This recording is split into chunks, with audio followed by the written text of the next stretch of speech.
আজকের এই ভিডিওতে আমরা কনিক চ্যাপ্টার থেকে সিলেট বোর্ড 2022-এ আসা দুইটা সিকিউ সলভ করব। এটা হচ্ছে আমাদের 1 নম্বর সিকিউ আর এটা হচ্ছে আমাদের 2 নম্বর সিকিউ। এই দুইটা আমরা সলভ করব। তো আমাদের 1 নম্বর সিকিউ এ দৃশ্যকল্প 1 আর দৃশ্যকল্প 2 দেয়া আছে। তো ক নম্বর প্রশ্নে বলতেছে x-3 হোল স্কয়ার = 4 × y + 2 পরাবৃত্তের উপকেন্দ্রের স্থানাঙ্ক নির্ণয় করো।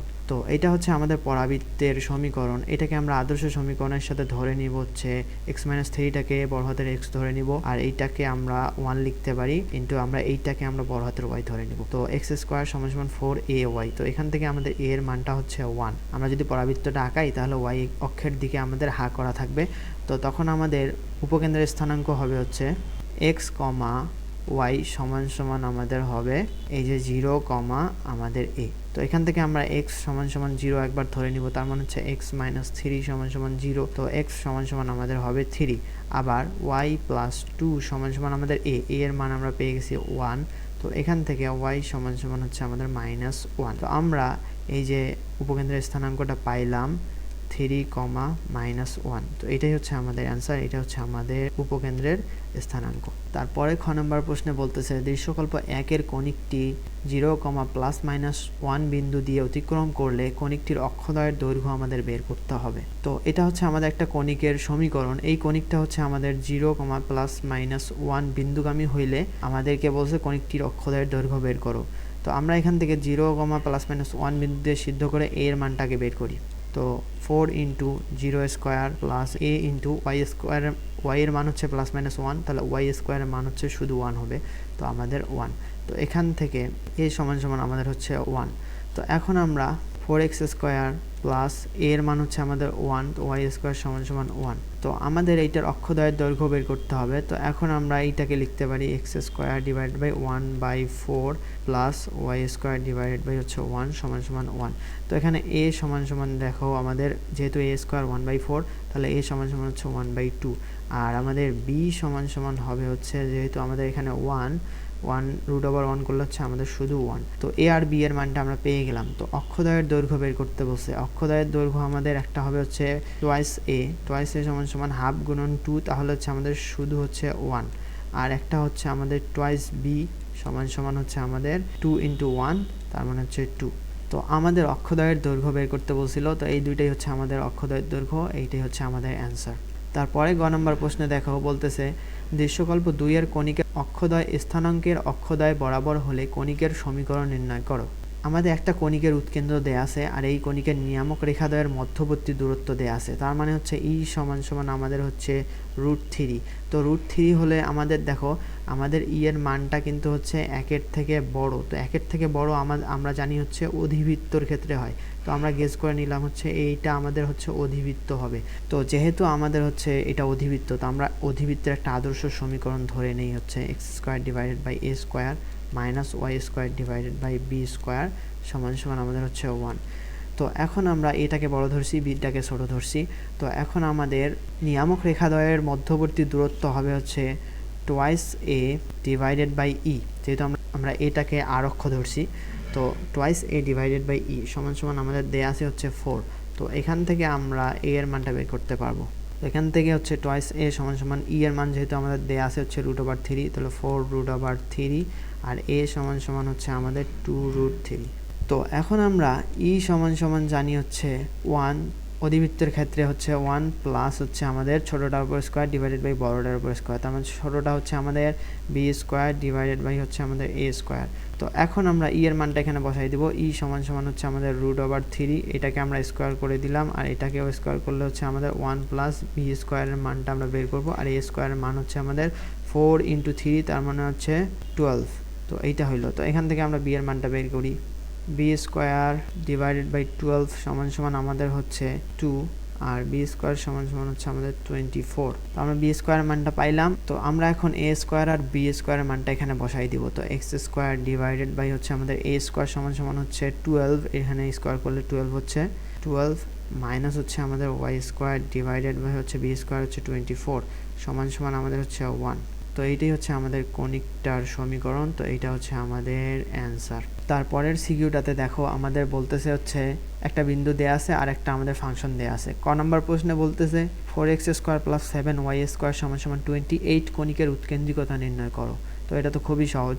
তো এইটা হচ্ছে আমাদের কনিকটার সমীকরণ। তো এখন আমরা এটা 28 দিয়ে ভাগ করে দিব, তাহলে হচ্ছে এক্স স্কোয়ার ডিভাইডেড বাই আমাদের এখানে হবে হচ্ছে 7 প্লাস হচ্ছে ওয়াই স্কোয়ার ডিভাইডেড বাই হচ্ছে আমাদের এখানে 4 হবে, সমান সমান হচ্ছে 1 হবে।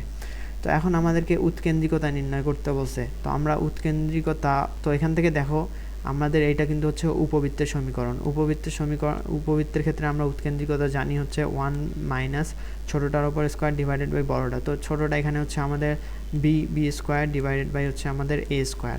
তো এখন 1 মাইনাস বি স্কোয়ার মান হচ্ছে আমাদের 4 আর এ স্কোয়ারের মান হচ্ছে আমাদের 7। তো এখান থেকে আমাদের নিচে হচ্ছে রুট ওভার অফ 7 আর এখান থেকে হচ্ছে আমাদের উপরে হচ্ছে 7 মাইনাস 4 মানে হচ্ছে রুট ওভার অফ 3। তো এইটাই হচ্ছে আমাদের অ্যান্সার, এইটা হচ্ছে আমাদের উৎকেন্দ্রিকতা। তো খ নম্বর প্রশ্নে বলতেছে হচ্ছে নিয়ামক রেখার সমীকরণটা দেয়া আছে 3x মাইনাস 4y সমান সমান 1 হলে পরাবৃত্তের সমীকরণটা বের করো যার শীর্ষ হচ্ছে আমাদের এ। তার মানে এই যে আমাদের এ হচ্ছে শীর্ষ, এইটা দেয়া আছে আমাদের হচ্ছে 1, -2 আর আমাদের হচ্ছে এই যে নিয়ামক রেখার সমীকরণটা দেয়া আছে হচ্ছে 3x মাইনাস 4y। তো 1টাকে আমরা এদিকে আনবো, হচ্ছে -1 সমান সমান আমাদের 0। এটা হচ্ছে আমাদের নিয়ামক রেখার সমীকরণ। তো আমাদেরকে এই পরাবৃত্তটার ইকুয়েশন বের করতে হবে। তো পরাবৃত্তটার ইকুয়েশন বের করার জন্য আমরা জানি এসপি সমান সমান আমাদের পিএম করতে হবে। তো এখানে আমাদের এস এর মানটাই দেয়া নাই, শুধু শীর্ষ দেয়া আছে আর আমাদের হচ্ছে আমাদের দ্বিকাক্ষরেখার সমীকরণটা দেয়া আছে। তো এখন আমরা এস এর মানটা বের করব। এস এর মানটা বের করলে আমরা এসপি সমান সমান পিএম করলেই আমাদের পরাবৃত্তের ইকুয়েশন পেয়ে যাব। তো আমাদের এখন দেখো আমাদের নিয়ামক রেখার সমীকরণ দেয়া আছে। তো নিয়ামক রেখার লম্ব রেখাই হচ্ছে আমাদের অক্ষরেখা। তো আমরা অক্ষরেখার ইকুয়েশনটা বের করব। তো অক্ষরেখার ইকুয়েশন হবে হচ্ছে আমাদের, তো এইটার লম্ব রেখার সমীকরণ হলে সবগুলা চেঞ্জ হয়ে যাবে আমাদের 4x আর মাঝখানের চিহ্নটা চেঞ্জ হয়ে যাবে আমাদের প্লাস হচ্ছে 3y প্লাস হচ্ছে আমাদের কে সমান সমান 0।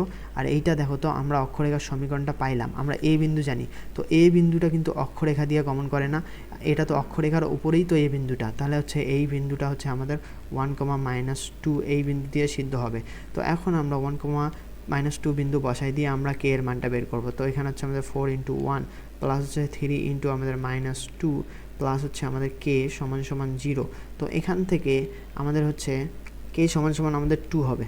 তো এখন কে এর মানটা আমরা পেয়ে গেলাম। তো আমাদের অক্ষরেখার সমীকরণ হচ্ছে 4x প্লাস 3y প্লাস হচ্ছে আমাদের 2 সমান সমান হচ্ছে 0। এটা হচ্ছে আমাদের অক্ষরেখার সমীকরণ আর আমাদের এটা হচ্ছে আমাদের নিয়ামক রেখার সমীকরণ। তো এখন আমাদের mz m' নিয়ামক রেখার সমীকরণ এইটা পাইছি, এইটা দেয়া আছে আমাদের, আর আমরা অক্ষরেখার সমীকরণ এইটা পাইলাম।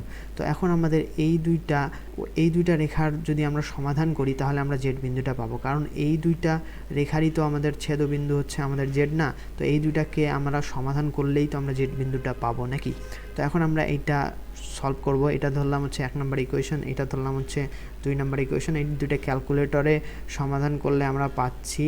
তো এখান থেকে হচ্ছে আমাদের x সমান সমান হচ্ছে -1/5 আর y সমান সমান আমাদের হচ্ছে -2/5। তো এখন আমাদের জেড বিন্দুটা হচ্ছে -1/5 হচ্ছে -2/5।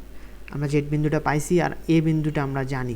তো আমরা এস বিন্দুটার স্থানাঙ্ক বের করতে পারবো। এস বিন্দুটার স্থানাঙ্ক যদি আমরা x, y ধরে নেই তাহলে আমাদের হচ্ছে এই যে x প্লাস হচ্ছে আমাদের এই জেড বিন্দুটার ভুজ, তাহলে জেড বিন্দুর ভুজ হচ্ছে আমাদের -1/5। তো আমাদের এখানে -1/5 ডিভাইডেড বাই 2 সমান সমান আমাদের হচ্ছে এই এ বিন্দুটার ভুজ, তাহলে হচ্ছে 1। তাহলে এখান থেকে আমাদের হচ্ছে x সমান সমান 9/5। তো আবার আমরা y প্লাস হচ্ছে জেড বিন্দুর কোটি হইতো, জেড বিন্দুর কোটি হচ্ছে আমাদের এখানে দেওয়া আছে -2/5। তো -2/5 ডিভাইডেড বাই 2 সমান সমান আমাদের হচ্ছে এই যে এ বিন্দুর কোটি, তাহলে হচ্ছে -2। এখান থেকে আমরা y সমান সমান পাইতেছি হচ্ছে -18 ডিভাইডেড বাই 5। তো এখানে আমাদের একটা ভুল হয়েছে, এইটা আমাদের 9/5 না 11/5 হইতো, কারণ এইটাকে ক্যালকুলেশন করলে। তো এইটা হবে হচ্ছে আমাদের 11/5। তো এখন আমরা এস বিন্দুটার স্থানাঙ্ক পাইলাম। এস সমান সমান আমরা লিখতে পারি হচ্ছে আমাদের এই যে হচ্ছে এক্স হচ্ছে 11/5 আর আমাদের ওয়াইটা হচ্ছে -18/5। তো এটা হচ্ছে আমাদের এস বিন্দুর স্থানাঙ্ক। তো আমরা এস জানি, এখন পি বিন্দু একটা x, y ধরছি। তো এখন এখান থেকে আমরা লিখতে পারি এস পি, তার মানে হচ্ছে এক্স মাইনাস এই যে 11/5 এইটা হোল স্কোয়ার প্লাস হচ্ছে আমাদের ওয়াই মাইনাস প্লাস হয়ে যাবে 18/5 হোল স্কোয়ার সমান সমান আমাদের হচ্ছে এইটার পুরাটার ওপর রুট ওভার সমান সমান হচ্ছে পিএম, মানে পি থেকে আমাদের এই দ্বিকাক্ষের লম্ব দূরত্ব। তো আমরা পিএমটা লিখতে পারি হচ্ছে পি বিন্দু এক্স কমা হলে এটাকে সিদ্ধ করে দিব আগে 3x minus 4y minus 1 modulus, আর নিচে হচ্ছে আমাদের এইটাকে সহগগুলাকে স্কোয়ার করে যোগফল। তো এইটা হচ্ছে আমাদের, তো এইটা পাইলাম, এটা সমান সমান এইটা। তো এখন এইটাকে তোমরা স্কোয়ার করবা, স্কোয়ার করে দিয়ে এটাকে সিম্পলিফাই করবা। তো এটা হচ্ছে আমাদের অ্যান্সার হবে। তো এটা হচ্ছে অ্যান্সার। তো আমি আর করলাম না, তোমরা করে নিবা। তো এখন গ নম্বর প্রশ্ন দেখো, আমাদের এই যে f of x comma y সমান সমান এইটা যে দেয়া আছে, এইটা সমান সমান আমাদের 0, পরাবৃত্তের উপকেন্দ্রিক লম্বের সমীকরণ, নিয়ামকের সমীকরণ ও অক্ষরেখার সমীকরণ নির্ণয় করতে হবে। তো আমাদের এইটা সমান সমান হচ্ছে 0 দেয়া আছে। তো এইটা হচ্ছে আমাদের একটা পরাবৃত্তের সমীকরণ। এই পরাবৃত্তের সমীকরণ, উপকেন্দ্রিক লম্বের সমীকরণ, নিয়ামকের সমীকরণ আর অক্ষরেখার সমীকরণ নির্ণয় করতে হবে। তো এইটাকে আমরা করব, আমাদের আদর্শ সমীকরণে কনভার্ট করব। তো তখন হচ্ছে আমাদের x square minus 2 into 4x, এটাকে আমরা লিখতে পারি। আর এখানে 4 স্কোয়ার করলে হচ্ছে আমাদের, তো আমরা 4 স্কোয়ার করলাম। তো 4 স্কোয়ার করার পর দেখো আমাদের এখানে হচ্ছে 20 ছিল, আমরা 4 স্কোয়ার মানে 16 নিলাম। তো এখানে শুধু বাকি থাকতেছে হচ্ছে আমাদের 4। তো আমরা মাইনাস 4y প্লাস হচ্ছে শুধু আমাদের 4 থাকতেছে, তাহলে এটা মিলতেছে। তো এইটাকে আমরা এদিকে পাঠাই দিব, মানে এই যে সমান সমান 0 না, এটাকে এদিক পাঠাই দিব। তখন হবে হচ্ছে আমাদের 4y মাইনাস হচ্ছে আমাদের 4 হবে। তো এখন আমরা এটাকে x মাইনাস হচ্ছে আমাদের 4 হোল স্কোয়ারের সূত্রে লিখতে পারি, আর সমান সমান এইটাকে 4 কমন নিয়ে লিখতে পারি y মাইনাস হচ্ছে আমাদের 1। তো আমাদের এইটা হচ্ছে পরাবৃত্তের সমীকরণ, আমাদেরকে উপকেন্দ্রিক লম্বের সমীকরণটা নির্ণয় করতে হবে। তো এখন আমাদের এইটাকে আমরা আদর্শ সমীকরণের সাথে তুলনা করব। তো আমাদের হচ্ছে এক্স স্কোয়ার সমান সমান 4 ইন্টু a এর মানটা হচ্ছে আমাদের 1 হবে, আর এইটাকে আমরা y ধরবো, y মাইনাস ওয়াইকে y ধরবো। তো এখান থেকে আমাদের a এর মানটা হচ্ছে 1। তো এখন আমাদেরকে উপকেন্দ্রিক লম্বের সমীকরণ নির্ণয় করতে হবে। আমাদের পরাবৃত্তটা কিন্তু হচ্ছে, যেহেতু আমাদের এক্স স্কোয়ার আছে, তাহলে পরাবৃত্তটা আমাদের হবে হচ্ছে ওয়াই অক্ষের দিকে হা করা। তার মানে হচ্ছে আমাদের উপকেন্দ্রিক লম্বের ইকুয়েশনটা হবে হচ্ছে, যেহেতু উপকেন্দ্রিক লম্ব এই যে এদিক এইরকমভাবেই তো কিছু কোনো একটা হবে নাকি, ওয়াই সমান সমান আমাদের এ হবে। তো এখানে এ দিলাম। তো ওয়াই সমান সমান আমরা জানি ওয়াই মাইনাস 1, আর এর মানটা হচ্ছে 1। তো এখান থেকে আমাদের y মাইনাস 2 সমান সমান আমাদের হচ্ছে 0। এইটাই হচ্ছে আমাদের কি বলছে, উপকেন্দ্রিক লম্বের সমীকরণ। তারপর বলছে নিয়ামক রেখার সমীকরণ। ওই নিয়ামক রেখার সমীকরণটাই আবার হবে হচ্ছে y সমান সমান মাইনাস a। তো এখান থেকে আমরা y এর মানটা বসিয়ে দেবো, y মাইনাস 1 সমান সমান আমাদের 1 এর মান হচ্ছে আমাদের 1, তো মাইনাস 1 হয়ে যাবে, মাইনাস 1 কেটে যাবে। তো y সমান সমান আমাদের 0। তো এইটা হবে হচ্ছে আমাদের নিয়ামকের সমীকরণ। তারপরে বলতেছে অক্ষরেখার সমীকরণ নির্ণয় করো। তো অক্ষরেখার সমীকরণ জানি হচ্ছে আমাদের, তো যেটার উপর স্কোয়ার থাকবে আমরা সেইটা সমান সমান 0 ধরবো। তাহলে x সমান সমান আমাদের 0, তার মানে হচ্ছে x মাইনাস 4 সমান সমান 0। এইটাই হচ্ছে আমাদের অক্ষরেখার সমীকরণ। তো আমাদেরকে এগুলাই নির্ণয় করতে বলছিল। তো আশা করি ম্যাথটা সবাই ভালোভাবে এনজয় করছো। তো সবাইকে আসসালামু আলাইকুম।